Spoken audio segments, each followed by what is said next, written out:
APER. C'est une marque qui mérite d'être soutenue par TVL et je souhaite vous présenter cette marque de vêtements à but commercial, bien sûr, mais derrière cette évocation commerciale, il y a une démarche qu'on pourrait qualifier de citoyenne et de culturelle. Et pour parler des vêtements APER, j'ai le plaisir d'accueillir son fondateur, Alain Avril. Bonjour monsieur. Bonjour Martial. Alors Camaïeu, Pinky, Kookai, San Marina, Burton of London, Gap France et beaucoup d'autres sont en difficulté ou tout bonnement en liquidation judiciaire et c'est à ce moment que vous décidez de lancer une marque de vêtements APER. Alors la décision a été prise bien avant le marasme de l'inflation qui a effectivement grignoté le pouvoir d'achat de nos concitoyens et effectivement les marques haut de gamme continuent à bien fonctionner, le très entrée de gamme aussi puisque les gens qui ont besoin de se vêtir se replient là-dessus. Et effectivement, tout ce qui est milieu de gamme a souffert, beaucoup souffert. Et nous, en tant que marque fabriquée en France, eh bien, on est évidemment dans un positionnement prix qui est plutôt milieu haut de gamme.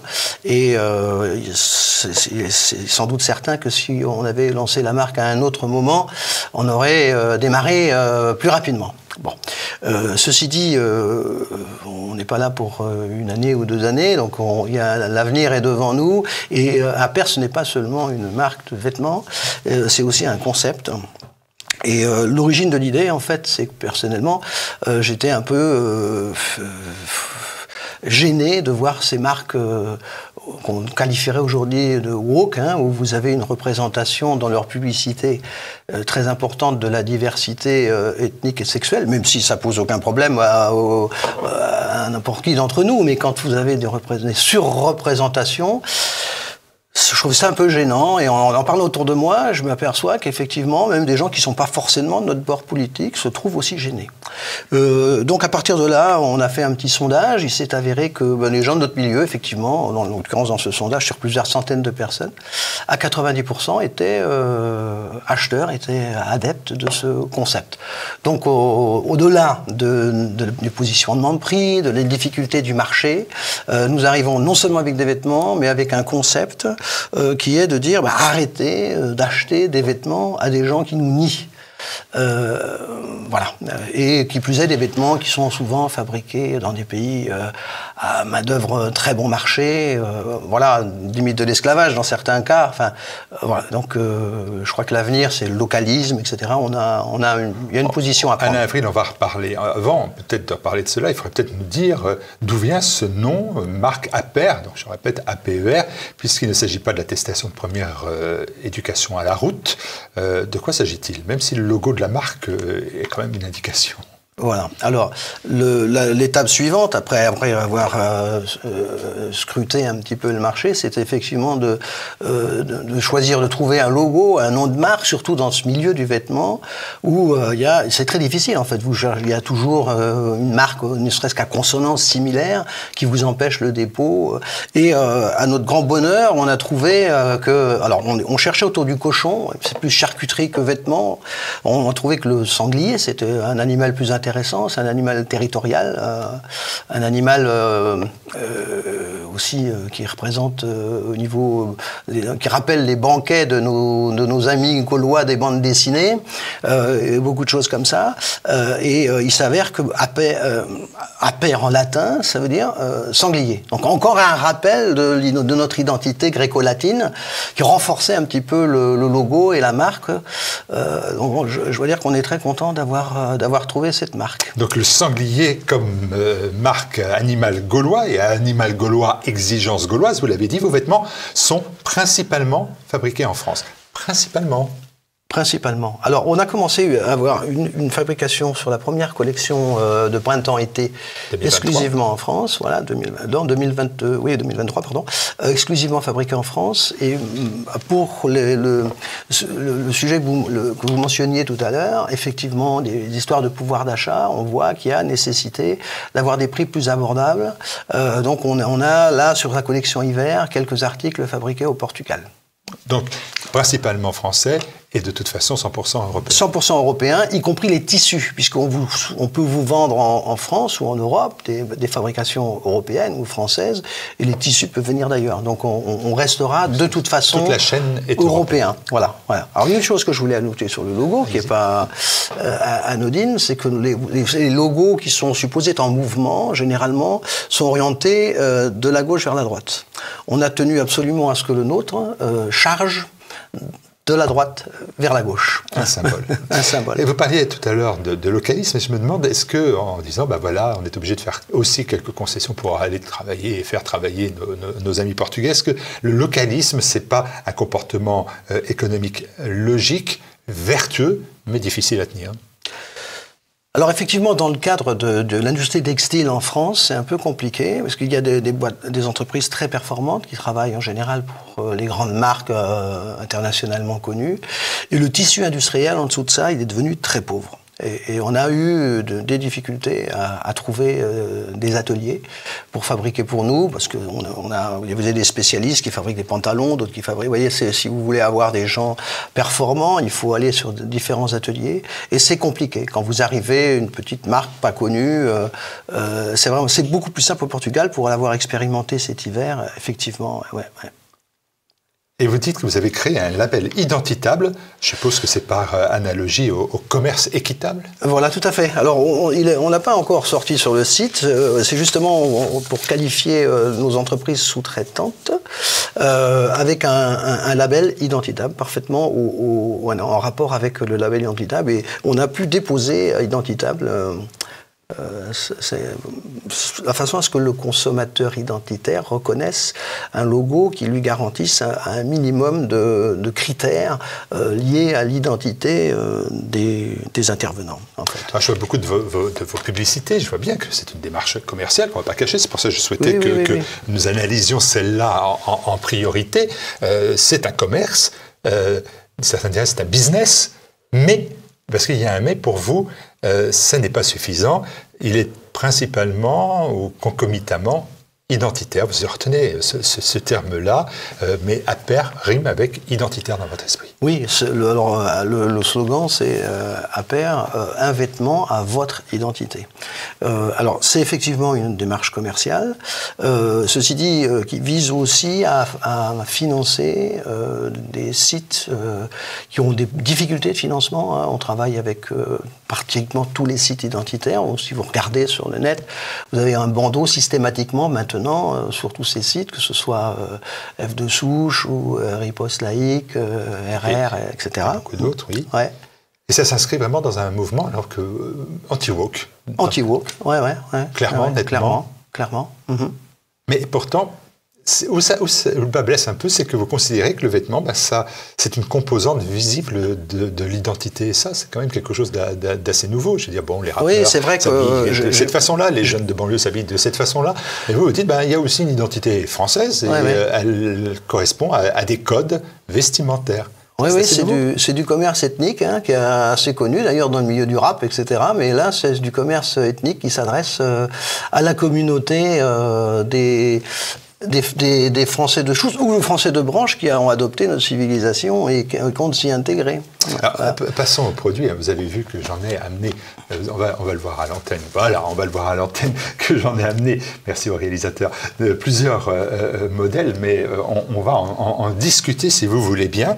On va faire notre petit commerce. Passons au produit. Donc avec une première collection qui a été un peu courte en été 2023. C'est-à-dire quand on dit courte, c'est que il n'y avait que quelques produits. On avait 6 ou 7 produits, oui. 7 produits, et là vous présentez une collection automne-hiver 2023, c'est un métier que je fais rarement, présenter les collections de vêtements, et une collection plus étoffée.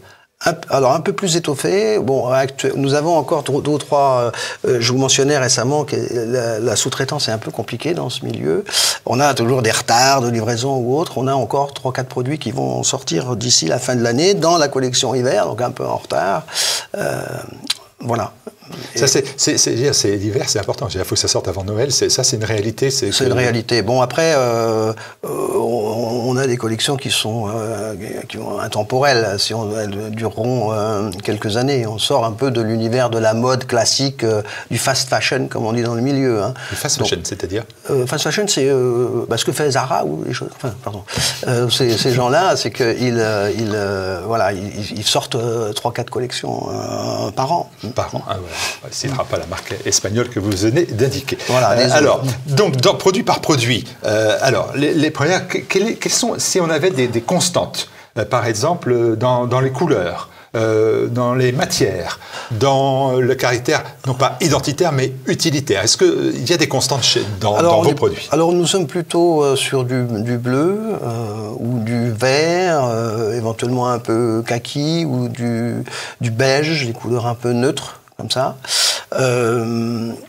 Après, vous n'habillerez pas le Stade Français en rose, quoi. Ah non, c'est pas prévu. C'est pas prévu. Ouais.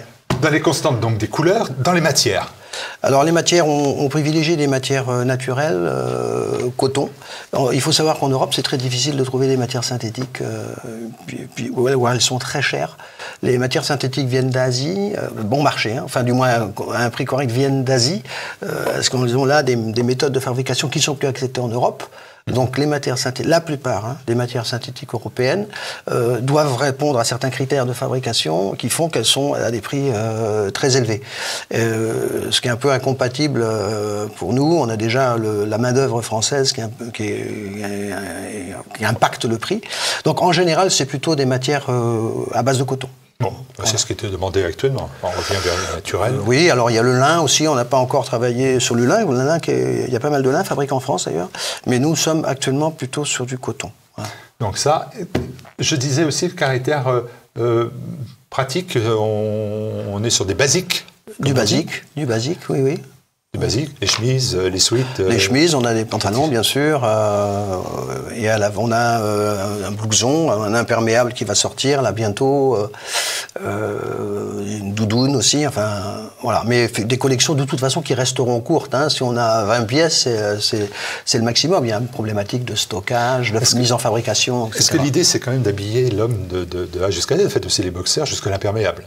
Et avec entre les deux, le pantalon et les chemises. Au fil du temps, on pourra effectivement, on habillera on aura une gamme de plus en plus complète. Mais actuellement, c'est encore relativement réduit. Relativement réduit. C'est-à-dire que vraiment l'idée, c'est d'avoir une boutique avec une présentation de produits. Je dis ça parce que quand on est sur Internet, à un moment donné, on est obligé aussi d'avoir un magasin, on ne va pas le dire le terme en anglais, et ça, est-ce que cette idée-là, un jour, c'est quelque chose qui peut gérer? C'est-à-dire avoir un magasin, souvent dans la capitale. C'est pas possible. Hein. Ça, c'est un projet que vous avez aussi. Aujourd'hui, on n'a pas de projet précis. Hein. Mais effectivement, avoir un relais, le net, c'est probablement pas suffisant. Aujourd'hui, nous ne sommes distribués que sur le net par nous-mêmes. Et avec des mannequins qui présentent oui, il y a des mannequins qui présentent les produits, oui. D'accord. Et donc, cette invitation à la visite du site, ça nous amène directement à où est-ce que l'on retrouve ce site, où est-ce qu'on passe commande? Alors, APR... APER, ça je l'ai dit. APER, voilà, on l'a merci de l'avoir bien répété. Je suis un bon commercial. Exactement, -mode.com. aper-mode.com. Voilà, c'est le site internet. Et vous y trouvez donc des chemises, des polos sur cette collection hiver, de très belles chemises en flanelle. Ah oui, je vous en remercie, hein, parce que j'en profite. Alors si vous ne voulez pas porter la même flanelle que notre ami Plenel, vous pouvez avec Aper en être assuré. Hein. Bon, voilà, et un slogan pour répondre, qui va fonctionner. Qui va fonctionner. Pour répondre aussi aux critères de prix, avoir des articles plus accessibles, on a une petite gamme de sous-vêtements avec des bardeurs, des tricots en col V, etc. Là, fabriqués au Portugal, à des prix très, très accessibles, et notamment aussi des boxers qui sont vendus par 3 au prix de 28,50, donc c'est vraiment au-dessous de 10 € le boxer, d'excellente qualité. Et donc avec le boxer Aper, vous pouvez enfin éviter de porter la même marque de caleçon que Mélenchon. Voilà. Bon, ça c'est pas plus mal. Bon, pour la présentation des boxers, je ferai ça mais une autre fois. Printemps 2024, parce que ça c'est formidable, c'est qu'une fois que vous avez déjà créé votre ligne de vêtements pour la saison, vous pensez déjà, enfin vous êtes déjà en fait sur, aujourd'hui on a commandé l'été déjà, l'été 2024. Et alors figurez-vous que sur une publicité qui vous est faite sur Riposte Laïque, sur le site de Riposte Laïque, il y a un reproche qui vous est fait d'un lecteur qui vous dit mais c'est une marque macho, c'était bien prévisible, il n'y a pas un produit pour les femmes. Alors, effectivement, c'est le cas actuellement, mais c'est une situation qui va être très vite corrigée, puisque en été 2024, nous avons prévu la sortie d'une petite gamme de collection femmes. Et ma question, elle est simple, mais c'est une question de candide. Est-ce que c'est plus difficile de faire une collection pour les femmes que pour les hommes? Parce qu'on a l'impression que les hommes des basiques, ben voilà, vous avez fait des t-shirts et des chemises bleues et blanches, tout ça va bien. Pour une femme, et pour les femmes, on a l'impression qu'il y a déjà une présentation, une possibilité d'achat par ailleurs exponentielle et énorme. Quelle va être votre plus-value dans ce marché-là de la femme? Alors, notre plus-value, enfin disons que effectivement, on ne va rien apporter de nouveau en ce qui concerne les vêtements en eux-mêmes. Par contre, on a toujours ce concept. Arrêter d'acheter à des multinationales qui nous nient, acheter des produits qui sont issus du localisme, acheter une marque que vous n'allez pas trouver. Enfin, le petit cochon, c'est quand même un symbole, n'est-ce pas, honni par certains, qui va... C'est vraiment... Je pense qu'il est temps aujourd'hui que nous autres Français identitaires passions à s'intéresser à des activités économiques qui pourraient nous être propres et qui nous permettront de nous défendre. À travers APER, nous finançons des sites et puis on essaie d'employer des gens ou des services, des prestations de services de gens qui sont de notre univers, on va dire.